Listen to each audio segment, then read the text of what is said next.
ਸਰੋਤਿਆਂ ਨੂੰ ਯਾਦ ਹੋਊਗਾ ਸਲਮਾਨ ਰੁਸ਼ਦੀ, ਜਿਸ ਨੇ ਮੁਹੰਮਦ ਸਾਹਿਬ ਦੇ ਬਾਰੇ ਕਾਫੀ ਕੁਝ ਗਲਤ ਲਿਖਿਆ ਸੀ।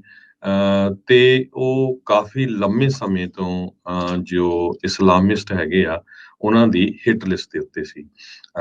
ਹੁਣ ਤੋਂ ਹੀ ਕੁਛ ਮਿੰਟ ਪਹਿਲਾਂ ਆਥਰ ਸਲਮਾਨ ਰੁਸ਼ਦੀ ਨਿਊਯਾਰਕ ਦੇ ਵਿੱਚ ਇੱਕ ਆਪਣਾ ਲੈਕਚਰ ਕਰਨ ਲੱਗਾ ਸੀ ਤੇ ਜਿਸ ਟਾਈਮ ਉਹਦੇ ਉੱਤੇ ਅਟੈਕ ਹੋਇਆ। ਸੋ ਕਈ ਕਹਿ ਰਹੇ ਆ ਵੀ ਉਹਦੇ ਪੰਜ ਮਾਰੇ ਗਏ ਆ, ਕੁਛ ਕਹਿ ਰਹੇ ਆ ਵੀ ਉਸ ਨੂੰ ਸਟੈਬ ਵੀ ਕੀਤਾ ਗਿਆ। ਹਜੇ ਡਿਟੇਲਡ ਇਨਫੋਰਮੇਸ਼ਨ ਨਹੀਂ ਆਈ ਹੈਗੀ। ਸਟੈਨਿਕ ਵਰਸਸ ਇਸ ਨੇ ਬੁੱਕ ਲਿਖੀ ਸੀ ਤੇ ਬੁਕਰ ਪ੍ਰਾਈਜ਼ ਵਿਨਰ ਹੈਗਾ। ਚੌਟਕੁਆ ਇੰਸਟੀਚਿਊਟ ਦੇ ਵਿੱਚ ਅੱਜ ਇਸ ਦਾ ਇੱਕ ਲੈਕਚਰ ਸੀਗਾ ਜਿਸ ਟਾਈਮ ਦੇ ਉੱਤੇ ਉਹਦੇ ਉੱਤੇ ਅਟੈਕ ਕੀਤਾ ਗਿਆ ਹੈਗਾ। ਪੁਲਿਸ ਨੇ ਕਨਫਰਮ ਕਰਤਾ ਵੀ ਸਟੈਬਿੰਗ ਹੋਈ ਆ, ਪਰ ਉਹਨਾਂ ਨੇ ਵਿਕਟਮ ਨਹੀਂ ਹਜੇ ਤੱਕ ਜੋ ਉਸ ਦਾ ਨਾਮ ਦੱਸਿਆ। ਇੰਡੀਅਨ ਬੋਰਨ ਨੋਵਲਿਸਟ, ਬੜਾ ਮਸ਼ਹੂਰੀ ਚ ਆਇਆ ਸੀ।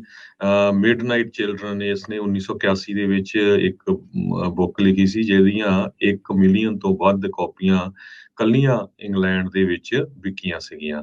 ਸੋ ਚੌਥੀ ਬੁੱਕ ਸਲਮਾਨ ਰੁਸ਼ਦੀ ਦੀ 1988 ਦੇ ਵਿੱਚ ਸਟੈਨਿਕ ਵਰਸਸ ਲਿਖੀ ਸੀ। ਉਸਨੇ ਮੁਹੰਮਦ ਸਾਹਿਬ ਦੇ ਉਲਟ ਕਾਫੀ ਕੁਛ ਉਹਦੇ ਵਿੱਚ ਬੁੱਕ 'ਚ ਲਿਖਿਆ ਸੀ ਤੇ ਉਸ ਤੋਂ ਬਾਅਦ ਲਗਭਗ 9 ਸਾਲ ਅੰਡਰਗਰਾਊਂਡ ਰਿਹਾ ਹੈ।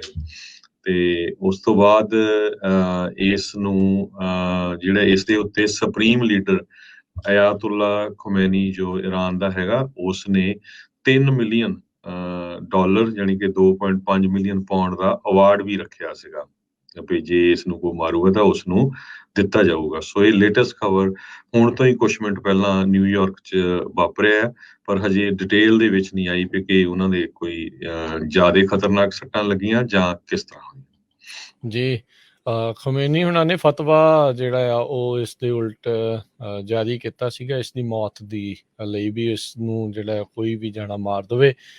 ਇੱਕ 2012 ਦੇ ਵਿੱਚ ਇੱਕ ਕਹਿੰਦੇ ਇੱਕ ਫਾਊਂਡੇਸ਼ਨ ਨੇ ਇਸ ਦੇ ਲਈ 2.8 ਤੋਂ 3.3 ਮਿਲੀਅਨ ਡਾਲਰ ਵੀ ਜਿਹੜੇ ਆ ਉਹ ਰੇਜ਼ ਕਰ ਲਏ ਸੀਗੇ ਵੀ ਜਿਹੜਾ ਵੀ ਕੋਈ ਇਸ ਨੂੰ ਜਿਹੜਾ ਉਹ ਮਾਰੂਗਾ।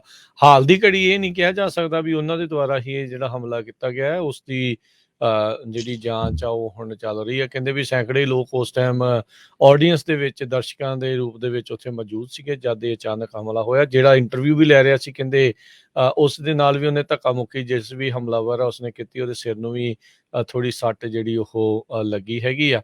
ਤੇ ਬੰਦੇ ਨੂੰ ਜਿਸ ਨੇ ਇਹ ਹਮਲਾ ਕੀਤਾ ਆ ਉਸ ਨੂੰ ਕਹਿੰਦੇ ਰਿਸਟ੍ਰੇਨ ਜਿਹੜਾ ਉਹ ਕਰ ਲਿਆ ਸੀਗਾ। 75 ਸਾਲਾਂ ਦਾ ਹੈਗਾ ਆ ਰਸ਼ਦੀ।